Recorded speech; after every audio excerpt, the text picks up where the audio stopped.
Hello everybody and welcome to another video, and today we're going to be looking at a band called Triverse Massacre. Now they are a band with which I am familiar for a couple of reasons. One, I have actually played a gig alongside this band. In fact, the last gig I played, I believe, was alongside this band when I played in Barrow Furnace. And that in itself is also going to be probably the one and only time I'm ever actually going to meet one of the viewers of this channel, as the drummer, I believe he is, actually watches this channel, and when I actually went to that gig, he actually shouted, "Oi, Metalhead reacts" at me. We had a bit of a laugh about that, had a bit of a chat. So I do know the band. I've met all the guys, I've spoken to them, I've played alongside them, like I said, so I am familiar with their work. Now, tried to find some information about the band to tell you. It was very hard to find, so I've had to sort of scrape bits together from all over the place. What I will tell you is they are actually from the city that I live in. They are from Carlisle in Cumbria, which is where I live. They are a death metal band with bucket loads of groove, as it was described. Now, if they are a groove death metal band, I don't know, because I don't know what defines a groove metal band personally. The band was formed in 2010. Their debut EP, In the Jaws of Deceit, was released to great reviews, likening the band to At the Gates and Lamb of God. Their second release, with Bared Teeth and Truths, was described as diving headfirst into a nest of pissed off hornets. To me, I'm not sure whether that's actually a good thing or a bad thing, But anyway, and their third release, Hades, the Hades EP, received widespread acclaim, gaining recognition from the likes of Metal Hammer, along with several other metal magazines, and getting airplay on both K and BBC radio, and was described as hitting so hard it defies description. There you go. After winning the Carlisle Metal to the Masses competition, the band won a slot at the 2016 Bloodstock Open Air Festival, playing alongside the likes of Slayer, Gojira, Behemoth, Mastodon, along with countless others. Now, the track I'm going to look at today is a track called Acheron. I think that's how it's pronounced. It comes off their Hades EP, their most recent release, obviously with a name like Acheron, because Acheron is the river of woe and is one of the 5 rivers from the Greek underworld, Hades. And as it would happen, the EP, Hades, is a, surprisingly enough, 5-track EP. I'm going to put my phone somewhere over here so I can't hear it. So yeah, we're going to be looking at a track called Acheron. Now, I don't actually have any lyrics for the track, but we are looking at a lyric video, so we've got that going for us. Now, like I said, I'm familiar with the band, I know what they sound like, but we're going to jump into the song and check out the track Acheron. I've probably heard it before, but I honestly couldn't be sure. So here we go. Acheron by Triverse Massacre.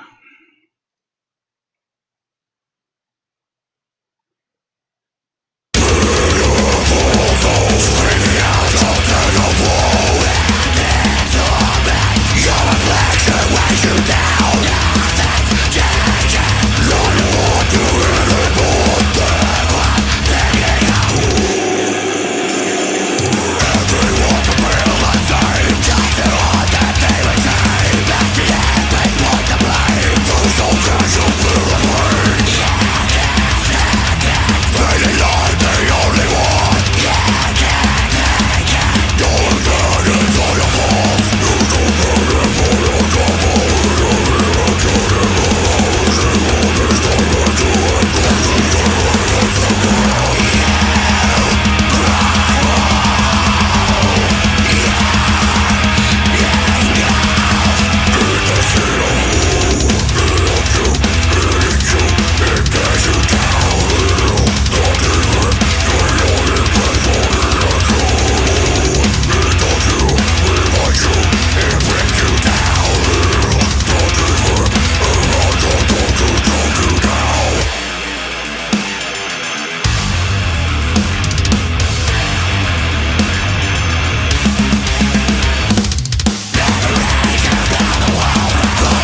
shall we? And there you go. That was Acheron by Triverse Massacre. As you could hear, very brutal, fast, intense music, and just brilliantly performed. I mean, you can hear every aspect of that. I mean, there's that really prominent bass guitar at one point, which just sounded really nice and really quite dirty, and all the pieces come together to make one great piece of music, but at the same time, you can hear each individual part, so it's very well balanced, it's very well mixed, it just sounds great. It's very high energy music. Seeing them perform live is quite insane. How they managed to keep that up for so long, I really don't know. I mean, even my band aren't quite that high energy. I mean, it's quite insane. But yeah, I mean, obviously people might think I'm a little bit biased here because I know the band, they're from my city, I know the people, one of them watches this channel, so I'm just going to be nice, but I do genuinely really like that piece of music. I thought it was great. Like I said, I've heard them play live, I've played alongside them, I've played at the same gig as them. They are, I think, an incredibly good band, and looking at their videos and tracks on YouTube, they've only got like at most a few hundred views, and I think they deserve more, because they work very hard at what they do. They've got 3 releases out there, and it'd be good to get more people sort of latched onto them, to maybe sort of spread them even further, because they work very hard at what they do, and what they do very, very well. I think it just sounds great. And obviously with that song, the song is Acheron, and it's talking about the River of Woe, and what they're talking about is this person facing judgment at the River of Woe and sort of reliving all the bad things they've done, which is their punishment, and why they are being ferried across this specific river, and making them relive all these things that they've done, to deserve this final judgment, as it were.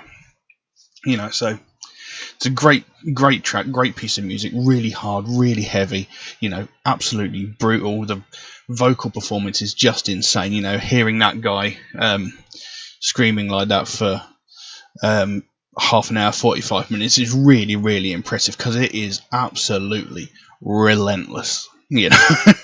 I've done similar things myself, but when you actually hear it being done live, it's just really impressive to hear it. Because being that relentless, I mean, that was not a slow song, and to keep up with that, and the way that he was actually singing, the performance itself, it was just brilliant. It was great. But yeah, like I said, it's probably going to sound like I'm pandering to them because I know the guys and stuff like that. But no, I genuinely do think that is a great piece of music. But yeah, I can't really say much else about it. But just wanted to share that piece of music with you. So we'll leave that one as it is.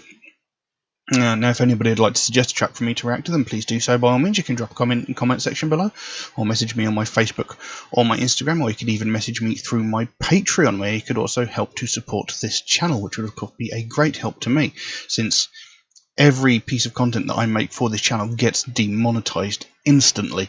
I make absolutely nothing from any of these videos that I make. I get absolutely nothing. All of the proceeds go to the bands in question because of the copyrighted material, etc. So that would be very helpful to me. There is an option in Patreon where you can get your suggestion jumped to the front of the queue, should you so desire it.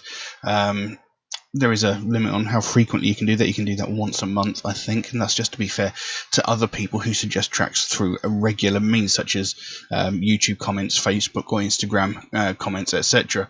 And if you do make a suggestion through those comments, it might take me a while to get around to your suggestion, because I do get suggested so many new tracks every single day that my list of tracks grows faster than I can record the videos. But I do write down every suggestion I get, so I will get to it eventually. It just might take me a while to get around to it, and no matter how much you pester me by going on and on and on and on and on and on about it, it's not going to get it done any faster. And I've had a couple of people try this, by literally pestering me, by sending me messages, by commenting on posts over and over and over again with the same song, over and over and over again. It's like, how much you say it, it's not going to make it go any faster. And in fact, the more you pester me, the less likely I am to do it. So just be patient, it will get done eventually. It just might take me a while. And, if you really want your song, done that quickly, there's that option in Patreon you can look at. But anyway, Metalhead Reacts is also a supporter of the Sophie Lancaster Foundation, a British-based charity whose main goal is to put an end to hate crimes, and one of the main facets of that is hate crimes against people of the alternative culture. And that's something that I believe in very, very strongly, something I'm very, very passionate about, because it's something I've had to deal with most of my life, something that many of my friends have had to deal with all their lives, and it's something that gets very widely ignored and sort of gets brushed under the carpet because no one cares, and that's something that needs to change, because every day all around the world people from the alternative culture are getting attacked violently just purely because of the fact that they listen to alternative music or wear alternative clothing. And we're not just talking about insults being shouted across the road or getting shoulder rammed as you walk down the street.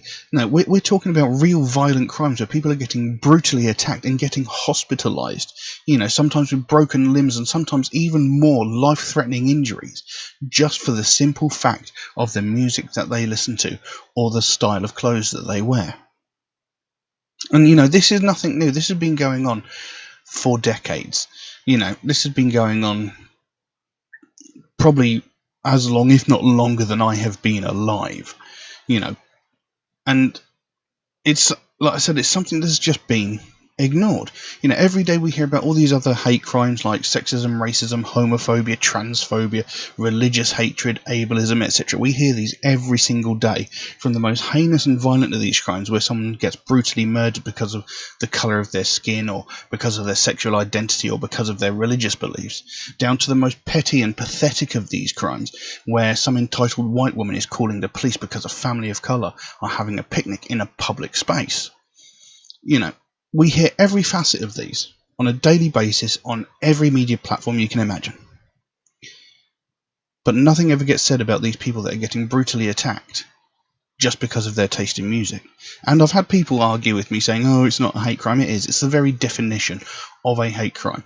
If someone is getting attacked, if someone is getting brutally and violently attacked because the perpetrator of said crime hates something about that person, hates an aspect about that person, that is a hate crime. Whether it's the colour of their skin, whether it's their sexual identity, their taste in music, or their religious beliefs, whatever. If you hate that aspect of that person and you are attacking them for that reason, that is a hate crime, and it's unacceptable. No matter what your reasoning is, it's unacceptable.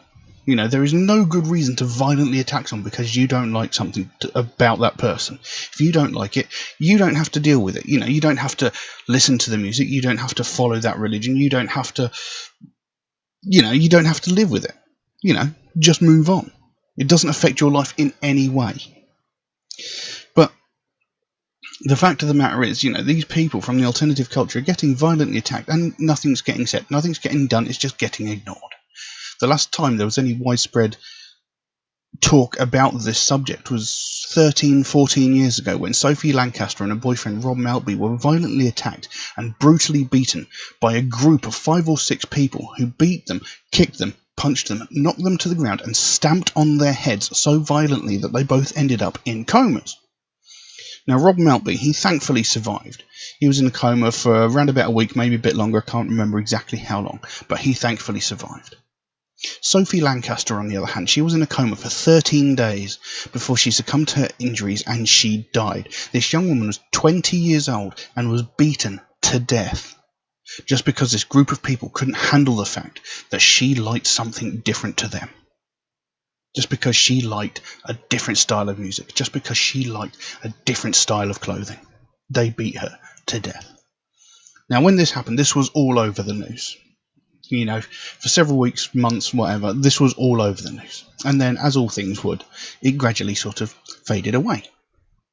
But the thing is, in the 13 or 14 years since that happened, we've not heard another thing. We've not heard a single thing since.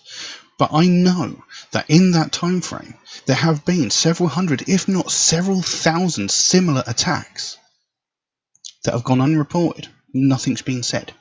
Just a couple of years ago, a young woman in Scotland, literally 4 or 5 miles from where I live, a young woman from Scotland was brutally attacked and brutally beaten by a group of people.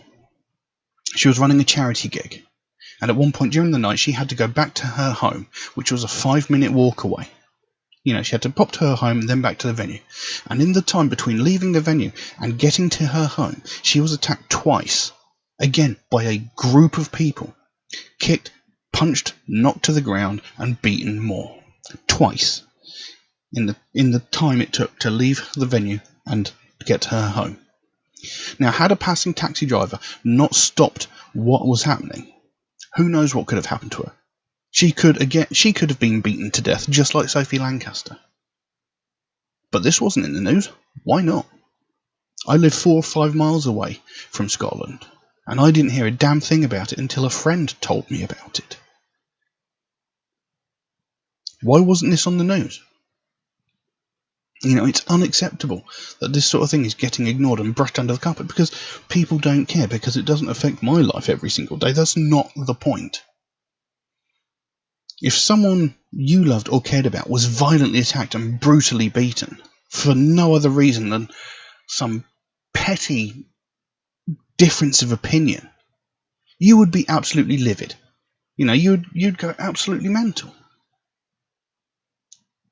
So why is it okay that this is getting ignored? It's not.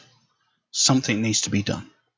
And this is what the Sophie Lancaster Foundation is all about. They want to bring more attention to the fact that this sort of thing is going on. They want to bring more attention to the fact that this is actually a very real problem, and, the more we ignore it, the worse it's going to get. If we carry on ignoring it and not doing nothing about it, sooner or later what happened to Sophie Lancaster is going to happen again. And we can't allow that to happen. It mustn't be allowed to happen. It's something that never should have happened in the first place. They don't want to see another family go through what they went through. They don't want to see another family have to sit there and watch their child slowly die over the course of 2 weeks. It is not acceptable. Something needs to be done. We can't continue allowing these people to think that they can get away with it because everyone's ignoring it. By ignoring it, you're letting these people think that they can do whatever they want and they're not going to get punished for it. And we can't allow that to continue. So if you'd like to find out more about the Sophie Lancaster Foundation, there is a link to their website in the description below. You can go over there, find out what they're working on at the moment, find out what their main goal is, because they can explain it a hell of a lot better than I can. And if you can help them out in any small way, obviously you don't feel obliged to do so, but if you can help them out in any way, whether it's a small donation through their website or something as simple as one of these Sophie wristbands from their web store, they've got a whole bunch of other stuff on there as well. The smallest amount can make the biggest difference. And the sooner we bring more attention to this, the sooner we get more people talking about this, the sooner we can help to stamp out prejudice, hatred, and intolerance everywhere. But I'm going to leave that as it is for the time being. Thank you all very, very much for watching, and I'll see you again soon. Bye-bye.